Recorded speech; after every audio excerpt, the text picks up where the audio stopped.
Hi, I'm Alistair, I'm a games designer, and in this video I'm going to be demonstrating different sorts of reveal mechanisms commonly found in escape room games, from padlocks to linear actuators, pneumatics and different sorts of electromagnetic locks.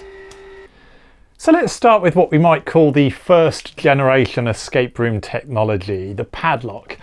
Our padlocks are very commonly found in escape rooms, and with good reason. They're cheap, they're durable, they don't require electricity, they're easy to replace, and combination padlocks such as a 3 or 4 digit or a directional or rotary padlock are self-contained.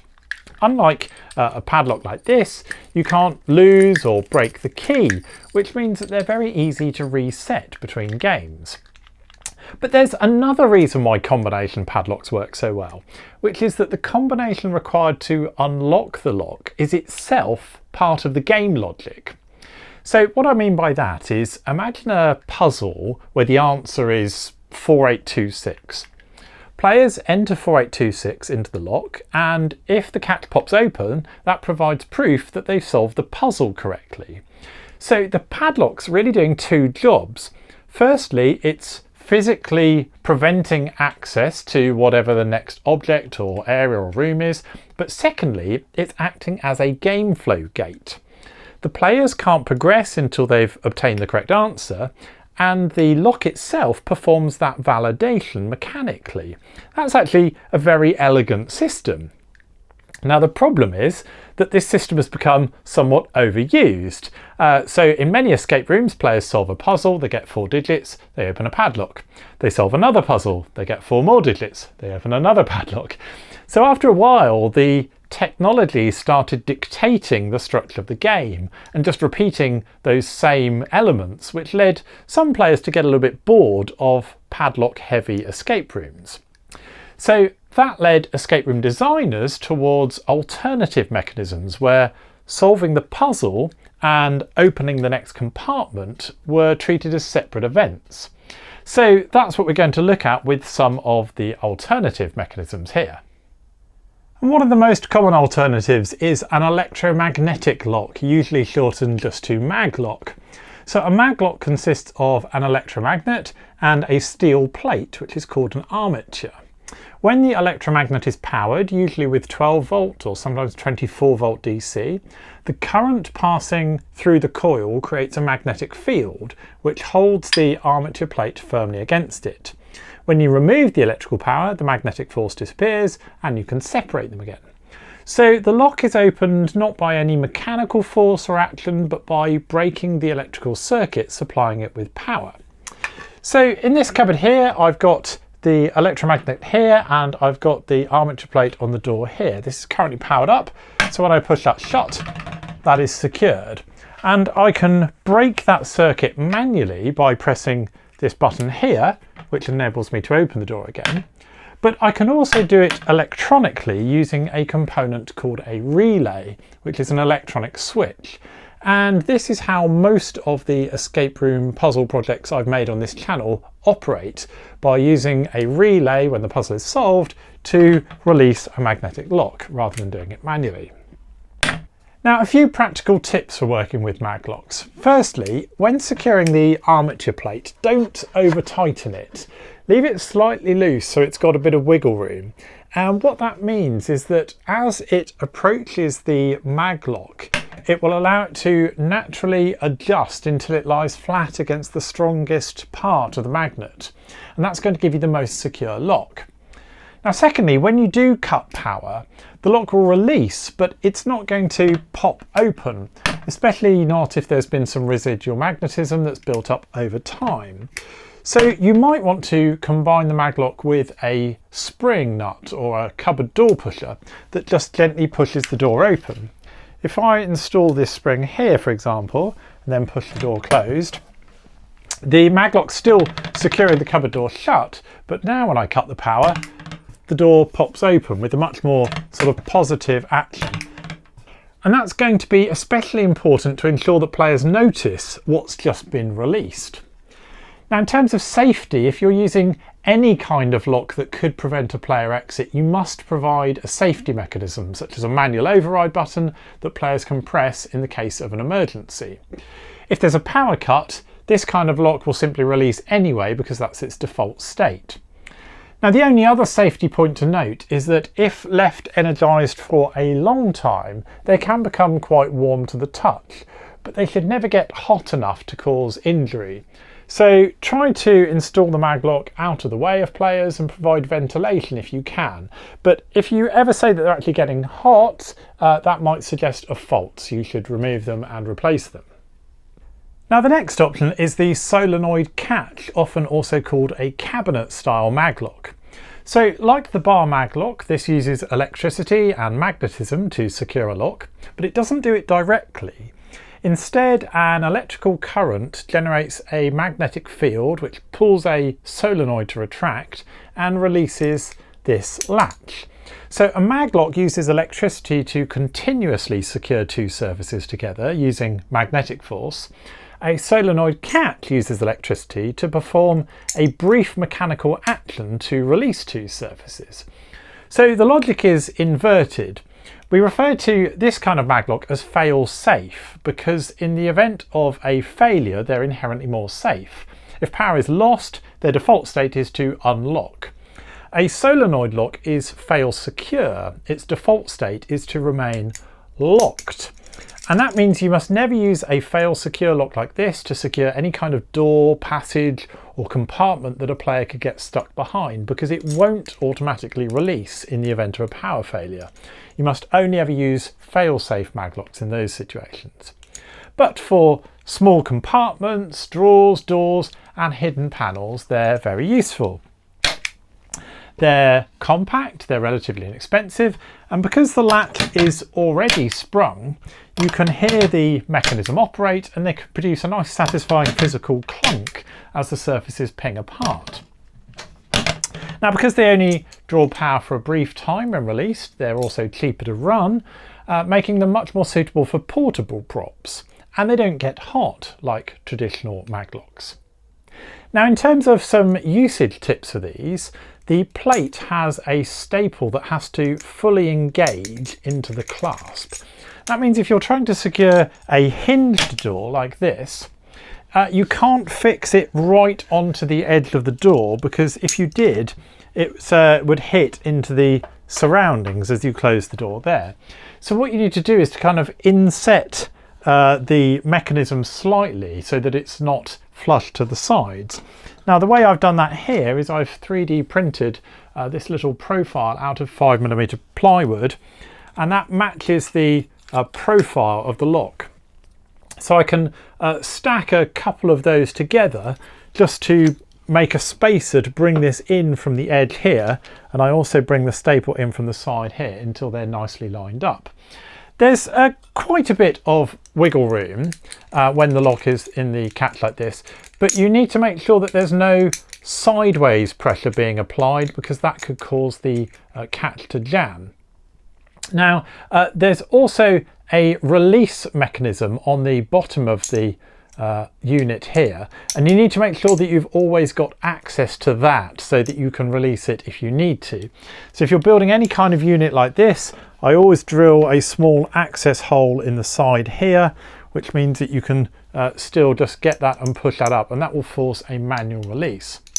Now in addition to not wanting any shearing force, you also don't want there to be force in this direction against the catch from players trying to pull the mechanism open before you release it, because that also could cause it to jam. So if you're securing a compartment with a lock like this, I recommend not having handles on the front that would allow players to kind of pull against the mechanism. If this was just a shear panel like this that you release, that ensures that the lock doesn't have any kind of pressure on it that would stop it from operating. Now the final thing to consider is if players do press the door closed again, the mechanism is going to re-lock again back to its default state. So as with the spring nut, which I added to the maglock here, you might want to add some sort of mechanism that falls down, forces the door to stay propped open once it's been released, Otherwise you do risk the situation of accidentally it getting relocked again and needing to be re-released again. Now you only want to supply these with power for a short amount of time. If you're doing that manually via a button, you just want to have a momentary button rather than some sort of toggle switch that would continuously supply power. If you're controlling power via a relay, such as using an Arduino or other microcontroller, you just send a brief pulse. But there is also a way that you can ensure that the power gets cut once the latch has been released. And that's by buying one of these 4-wire solenoids that actually has a feedback mechanism built into it. That will prevent you accidentally continuously supplying power and burning the solenoid out. They're only a little bit more expensive than the 2-wire version, so I do recommend getting those and wiring the power to the catch through the feedback mechanism. That's just going to make sure that they last longer and you don't accidentally burn them out. And now we move from mechanisms that simply release something to mechanisms that actually move something. A linear actuator produces controlled movement in a straight line. Instead of releasing a door and relying on a player or gravity or a spring to move it, the actuator can actually physically push or pull the mechanism. So this means it can not only push open a drawer or a door, but it could also slide a secret panel sideways, it could raise an object from inside a pedal store, or many other different kinds of reveals. Now with a maglock or solenoid, the dramatic moment is usually just a single click. With a linear actuator, the movement itself can be part of the theatre. There is a long whir and the secret panel slowly moves aside. As you can see, actuators are usually pretty slow. This one moves at about 15 millimeters a second, but they also generate considerably more force than the small mechanisms that we typically use merely to release a cabinet. And once you're dealing with a mechanism that's powerful enough to move a prop or scenery, you need to start thinking much more seriously about what happens if something might be in its way. A finger or a person's body, a prop, or simply a bit of scenery that's become misaligned. The mechanism isn't merely unlocking something anymore, it's machinery. This means travel limits, mechanical stops, full speed, obstruction risks and safe failure behaviour all become much more important parts of the design. Now, linear actuators are not difficult to use. You generally supply 12 volts DC across the contacts one way and it makes it extend, or you reverse the polarity to make them contract again. When you're controlling this reveal electronically, you can do that using 2 relay channels, but you can also do it manually with a switch. Now, if you thought that reveal of the linear actuator was a little bit too pedestrian, you can look at one of the most theatrical reveals instead, and also probably my favourite, pneumatics. Now, a pneumatic cylinder also provides linear movement, but instead of using an electric motor and gearbox, it uses compressed air. If you introduce air pressure to one side of a piston and the rod moves. By controlling the air appropriately, you can extend and retract that cylinder very quickly. And this makes pneumatics fantastic for effects where you want movement that feels immediate and physical. And pneumatic cylinders can provide substantial force from a relatively compact mechanism. Now, they're also extremely common in industrial automation where cylinders may perform millions of repetitive operations, so they're very durable and robust solutions. But compared with the previous systems I've looked at, pneumatics do require considerably more infrastructure. You need a source of compressed air, as well as tubing, valves, fittings, and some way of regulating the pressure so that you get the correct force. And as with the linear actuator, you need to think carefully about how quickly the mechanism moves and how much force is available. It also means that the mechanical safety design becomes much more important.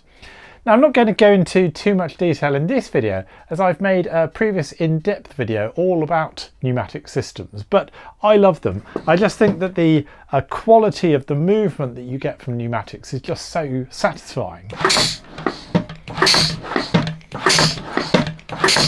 I could literally do that all day. Now there's a useful way to divide these technologies. Padlocks, maglocks and solenoid catches are primarily locking or release mechanisms. Their basic job is keep this thing closed and secured until I'm allowed to open it. Linear actuators and pneumatic cylinders can instead be motion mechanisms. Their job is actually move and reveal this thing when told to. And that distinction affects how the reveal feels.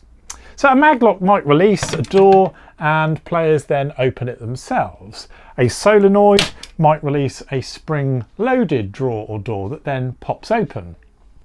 A linear actuator might slowly slide a drawer into the room, whereas a pneumatic cylinder, as shown, might make it shoot dramatically into position. They're all achieving progression, but they're creating very different experiences. And the one thing that they all have in common compared to the padlock that they replace is a potential separation between action and result. And that can introduce an important problem. With a padlock, the cause and effect are physically connected. As mentioned earlier, they act as a verification of a puzzle solution.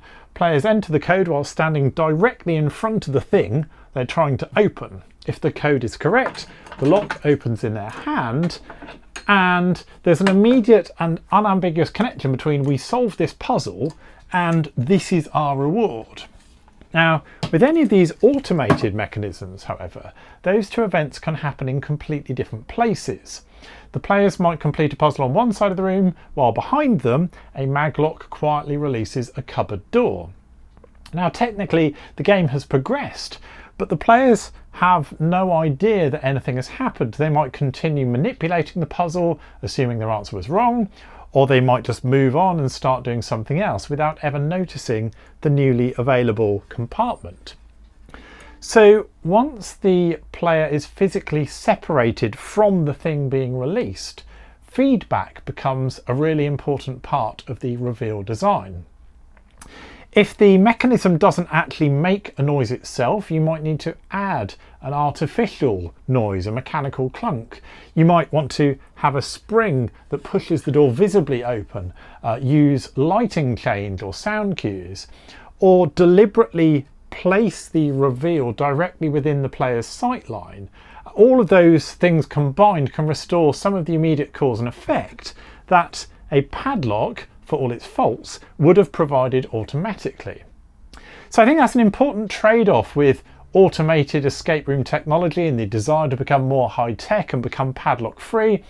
You gain the freedom to trigger a reveal anywhere in the room, but you also take responsibility for making sure that players realise that reveal has happened.